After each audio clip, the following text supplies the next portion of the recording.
ప్రపంచ కప్ 2026 రసవత్తరంగా సాగుతుంది. 20 జట్లతో మొదలైన ఈ మెగా టోర్నీలో ఇప్పటికే 12 జట్లు ఇంటిబాట పట్టాయి. అయితే ఈ టోర్నీలో కనీసం ఒక్క మ్యాచ్లో కూడా విజయం సాధించలేకపోయిన జట్లపై ఇప్పుడు అందరి దృష్టి పడింది.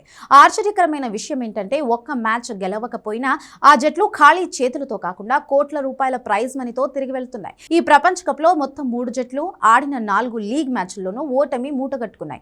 ఆ జట్లు ఏవంటే నమీబియా, గ్రూప్ ఏలో ఉన్న Namibia, Bharat, Pakistan, Netherlands, America చేతిలో పరాజయం పాలైంది. నెక్స్ట్ కెనడా, దక్షిణాఫ్రికా, న్యూజిలాండ్, ఆఫ్ఘనిస్తాన్, యుఏఈ జట్లతో జరిగిన పోరులో కెనడా ఒక్క మ్యాచ్ కూడా గెలవలేకపోయింది. తరువాత ఒమన్. ఈ జట్టు జింబాబ్వే, శ్రీలంక, ఆస్ట్రేలియా, ఐర్లాండ్ జట్లతో ఓడిపోయి గ్రూప్ దశలోనే వెనుదిరిగింది. మిగిలిన 17 జట్లు టోర్నీలో కనీసం ఒక్క విజయాన్నైనా నమోదు చేశాయి. ఐసీసీ నిబంధనల ప్రకారం ఈ మెగా టోర్నీలో పాల్గొన్న ప్రతి జట్టుకు వారి ర్యాంకింగ్ ఆధారంగా ప్రైజ్ మనీ లభిస్తుంది. గత గణాంకాల ప్రకారం ఈ టోర్నీలో 13 నుంచి 20 స్థానాల మధ్య నిలిచిన జట్లకు సుమారు $2,25,000 అందజేస్తారు. అంటే భారత కరెన్సీలో ఇది దాదాపు 2 కోట్లతో సమానం. 9 నుంచి 12 స్థానాల్లో నిలిచిన జట్లకు సుమారు 2.25 కోట్లు లభిస్తాయి. దీని ప్రకారం ఒక్క విజయం కూడా సాధించని ఒమన్, నమీబియా, కెనడా జట్లకు ఒక్కొక్కరికి కనీసం 2 కోట్ల రూపాయల చొప్పున ఐసీసీ నుంచి అందుకున్నాయి.